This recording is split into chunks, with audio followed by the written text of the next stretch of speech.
আসসালামু আলাইকুম এভরিওয়ান। রোদে দেওয়ার ঝামেলা ছাড়া সারা বছর ডাইনিং টেবিলে রেখে সংরক্ষণ করা যাবে এমন একটি আচারের রেসিপি আজকে শেয়ার করব। আর প্রতি বছর এই আচারটা তৈরি না করলে মনে হয় কিছু একটা যেন মিস হয়ে গিয়েছে। তাই প্রতি বছর এই আচারটা আমাদের বাসায় একটু বেশি করেই তৈরি করা হয়, কারণ এই আচারটা যতই তৈরি করা হয় দেখা যায় শেষ হয়ে যায়।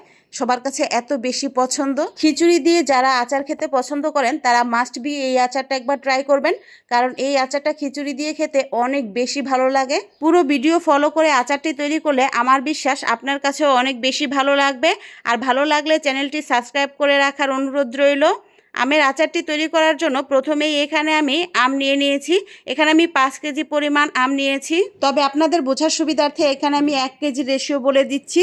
এখানে আমগুলোকে খোসা ছাড়িয়ে খুব ভালো করে ধুয়ে পরিষ্কার করে নিয়েছি। আর 1 কেজি আমের জন্য নিয়ে নিয়েছি হাফ কেজি পেঁয়াজ, মানে যে পরিমাণ আম নিব তার অর্ধেক পরিমাণ পেঁয়াজ নিব। এখন আম এবং পেঁয়াজগুলোকে একটু ঝুরি করে কেটে নিব।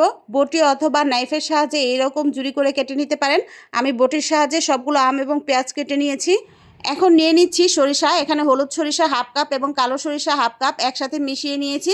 এখন এটাকে আধা ঘন্টার মতো ভিজিয়ে রেখে খুব ভালো করে ব্লেন্ডারে ব্লেন্ড করে অথবা পাটায় বেটে নিব। আচারের জন্য এখন স্পেশাল একটা মশলা তৈরি করে নিব। সেই জন্য নিয়ে নিয়েছি একটা রসুন, 1 ইঞ্চি পরিমাণ আদা, একটা তেজপাতা নিয়ে নিয়েছি, দিয়ে দিচ্ছি 4টা শুকনো মরিচ, জিরা নিয়ে নিয়েছি 1 চা চামচ, 4টা এলাচ নিয়ে নিয়েছি, দিয়ে দিচ্ছি 2 টুকরো দারচিনি, 4টা লং দিয়ে দিচ্ছি 4টা কালো গোলমরিচ। এখন সবগুলো উপকরণ একটু ধুয়ে বেটে নিব।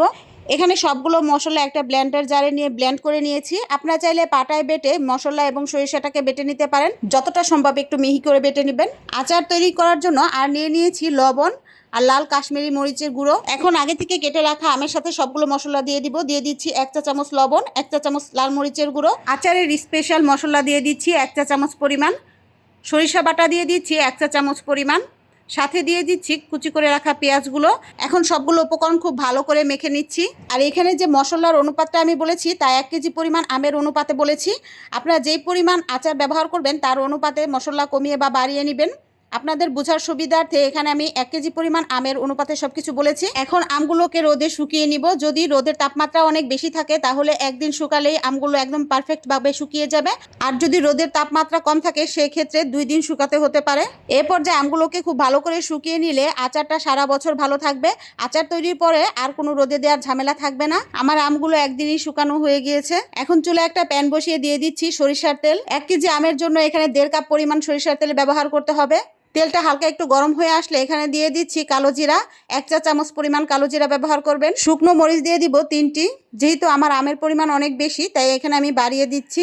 আর আপনারা যদি 1 কেজি পরিমাণ তৈরি করেন তাহলে এই রেশিওতে তৈরি করবেন। আর বেশি করে বা কম করে তৈরি করলে এই একই রেশিওতে বাড়িয়ে বা কমিয়ে দিতে পারেন।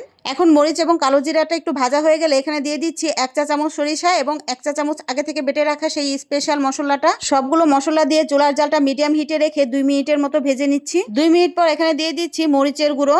1 চা চামচ পরিমাণ এখানে মরিচের গুঁড়ো ব্যবহার করেছি। মরিচের গুঁড়োটা ব্যবহার করার পর আরো 1 মিনিটের মতো নেড়েচেড়ে এখানে শুকিয়ে রাখা আমগুলো দিয়ে দিচ্ছি। সবগুলো আম দিয়ে সাথে 2টা তেজপাতা দিয়ে খুব ভালো করে মশলার সাথে আমগুলো মিশিয়ে নিব।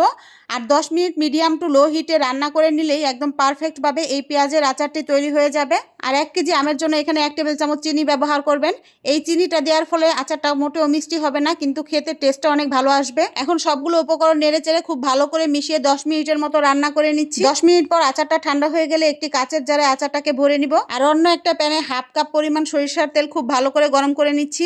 এই সরিষার তেলটা খুব ভালো করে গরম হয়ে আসলে আচারের জারে এই তেলটা দিয়ে দিচ্ছি। এইভাবে এই পেঁয়াজের আচারটা তৈরি করলে 1 বছরের বেশি পর্যন্ত ভালো থাকবে আর রোদেও দিতে হবে না। আমার মনে হয় খিচুড়ির সাথে খেতে এই আচারটাই বেস্ট এবং এই আচারটা যে কোনো মানুষের কাছে খুব বেশি ভালো লাগে। তাই অবশ্যই একবার বাসায় ট্রাই করবেন।